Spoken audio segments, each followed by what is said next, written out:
नमस्कार, Manoj Tiwari talk show में आपका स्वागत है। मैं हूं आकांक्षा मिश्रा। आज हमारे साथ हैं तलत अजीम जी, जो कौशाम्बी से पूर्व जिला कांग्रेस अध्यक्ष और चायल से पूर्व कांग्रेस प्रत्याशी रहे हैं। आज हम इनसे करेंगे कुछ सियासी चर्चा। सर, आपका हमारे प्रोग्राम में बहुत बहुत स्वागत है।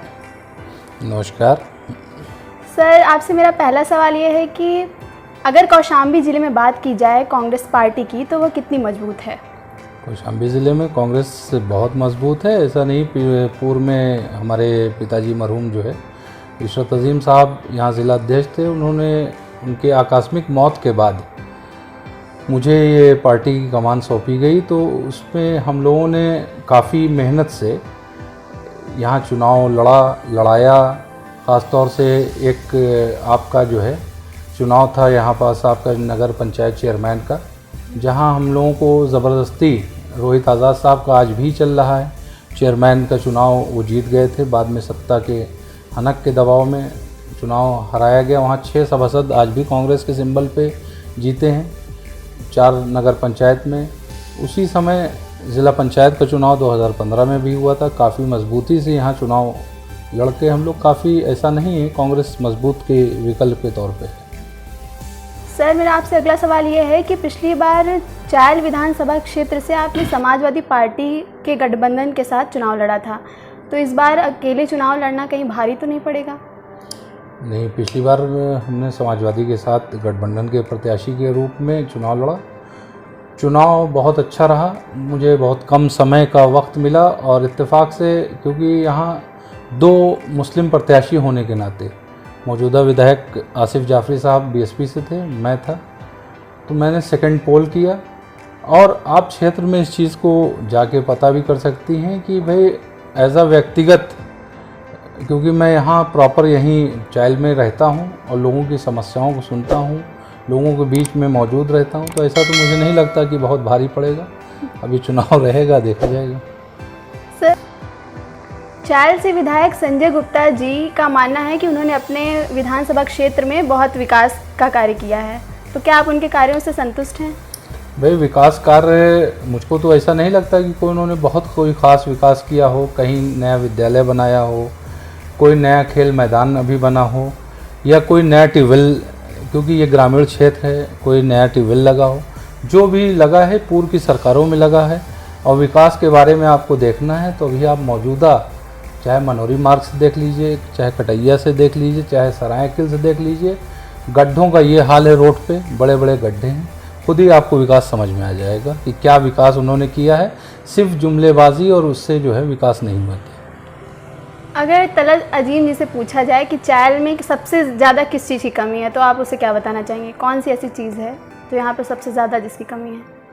देखिए, चायल में हमारे हिसाब से सबसे ज़्यादा, क्योंकि ये ग्रामीण क्षेत्र होने के नाते, एक तो लाइट की व्यवस्था, जैसे आज इधर 10-15 दिन से बिजली मुस्तकिल ख़राब चल रही है। लाइट, हल्की सी बारिश हुई, 2-3 दिन बारिश की वजह से लाइट नहीं आ रही है।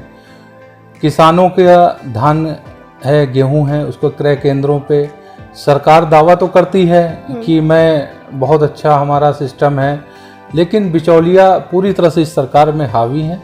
न धान की विक्रेत हो रही है, न गेहूं की हो रही ख़रीदारी हो रही है, और लोग गांव-गांव परेशान हैं इस चीज़ को लेकर।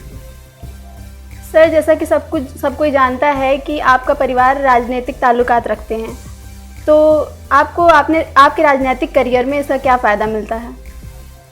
देखिए, इसका बहुत बड़ा फ़ायदा मिलता है, क्योंकि मेरे यहाँ हमारे पिताजी स्वर्गीय इशरत अजीम साहब और मेरी माताजी, जो अभी निवर्तमान प्रधान थी निगार अजीम, 40 वर्षों से हम लोगों ने अपने गांव की सेवा किया है।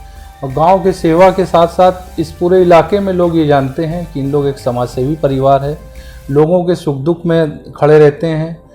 एक बार हम लोग यहाँ से निर्विरोध प्रधान भी रहे। पूरे आप गांव के छोड़ के अगल बगल कहीं भी किसी भी तरह की समस्याएं होती हैं, जनमानस की समस्या हुई, किसी को मतलब स्वास्थ्य की समस्या हुई, या थाने पुलिस जिस तरह की समस्याएं हुई, सबके लोगों की मदद के रूप में हम लोग खड़े होते हैं। और हमारे पिताजी, स्वर्गीय पिताजी मरहूम इशरत अजीम साहब के नाम के बदौलत भी काफ़ी लोग लोगों का मुझको बहुत लाभ मिलता है। उन्होंने जो जनसेवा किया और लोगों के बीच में एक कभी उनके ऊपर जात और पात का जो है ठप्पा नहीं लगा था। वो भरोसा कायम रहा अभी तक। जी हाँ। सर, जैसे कांग्रेस पार्टी इतनी पुरानी पार्टी रही है, तो वो आज धरातल पर इतनी कमज़ोर क्यों होती जा रही है? इसकी अहम वजह क्या है? देखिए, धरातल पे कमज़ोर तो नहीं कहेंगे, लेकिन हम पिछले 32 सालों से सरकार में नहीं हैं। तो सरकार में ना होने की वजह से कहीं ना कहीं कुछ कार्यकर्ताओं नेताओं में थोड़ी सी कमी आती है।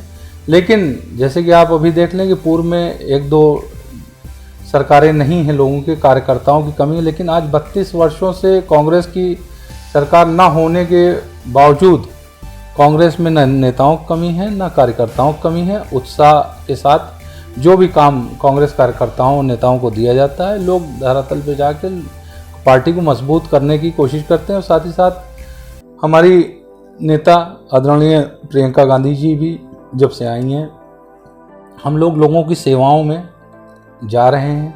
अभी पिछले ही साल कोरोना काल में काफ़ी सेवा लोगों की, अब की साल भी अभी दवा के किट भी आई है जो लोगों के बीच में जाके हम लोग वितरण कर रहे हैं।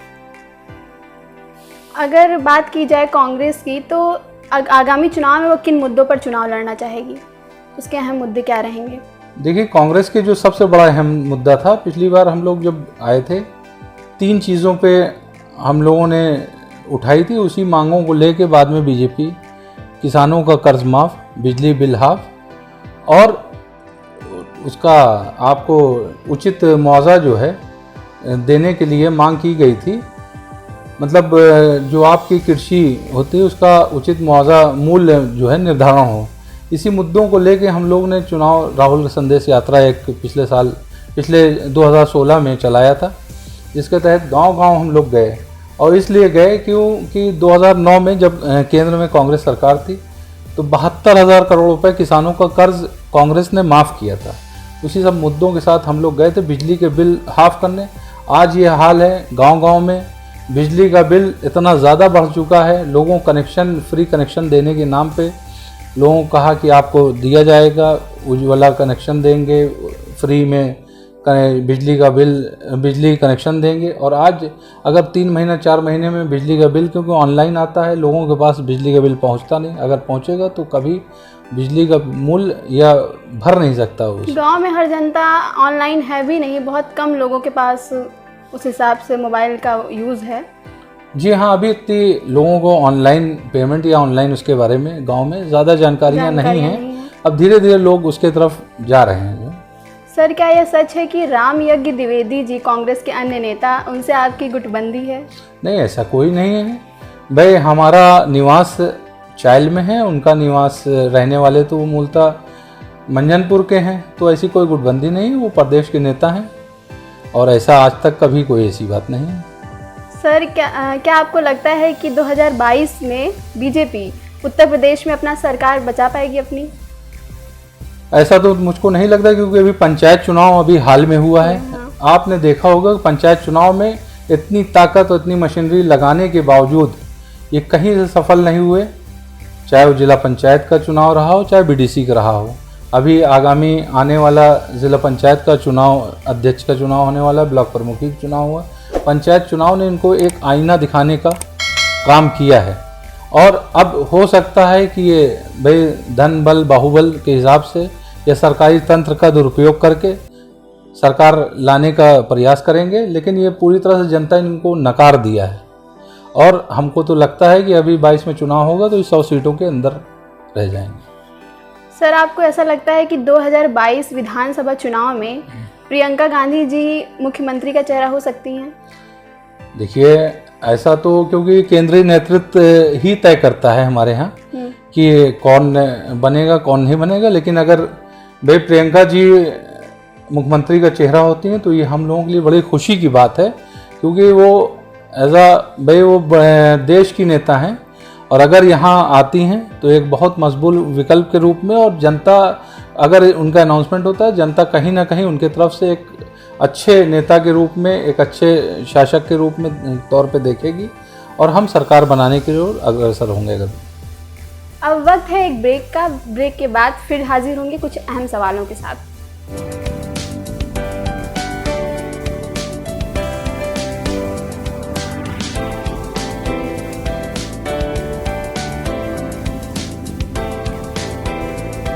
ब्रेक के बाद आपका फिर से स्वागत है। सर, आप प्रमोद तिवारी जी के बेहद करीबी नेता माने जाते हैं, तो उनकी आगामी चुनाव में क्या भूमिका रहेगी? देखिए, प्रमोद तिवारी जी हमारे नहीं, पूरे देश के नेता हैं।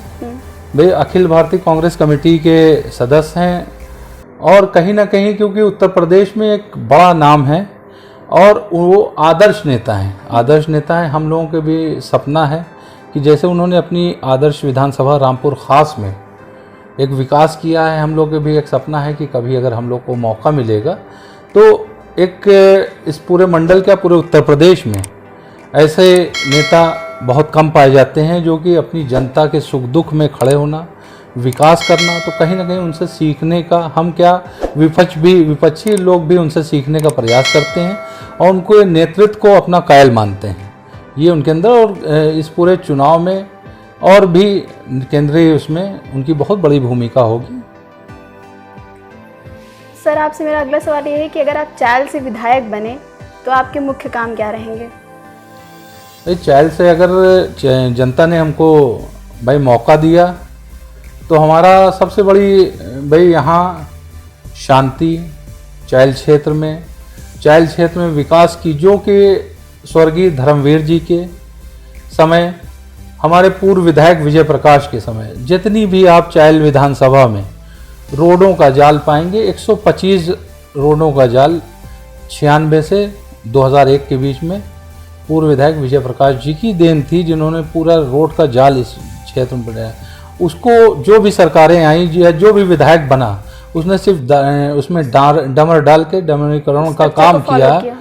और यही सब लोग आदर्श लोग हैं कि उनकी ही की तरह हमारा भी सपना है कि अगर हमको मौका मिला तो हम अपने क्षेत्र में एक खुशहाल और जहाँ जो समस्याएं हैं, चाहे वो स्वास्थ्य की हो, चाहे आपके पेयजल की हो, चाहे रोड की हो, उस चीज़ को पूरा करने का प्रयास करेंगे। ये थे तलत अजीम जी, जो अपनी चायल की जनता के आधारभूत समस्याओं का निस्तारण करेंगे। हम आगे भी ऐसे जनप्रतिनिधियों से आपका सरोकार कराते रहेंगे। तब तक के लिए धन्यवाद।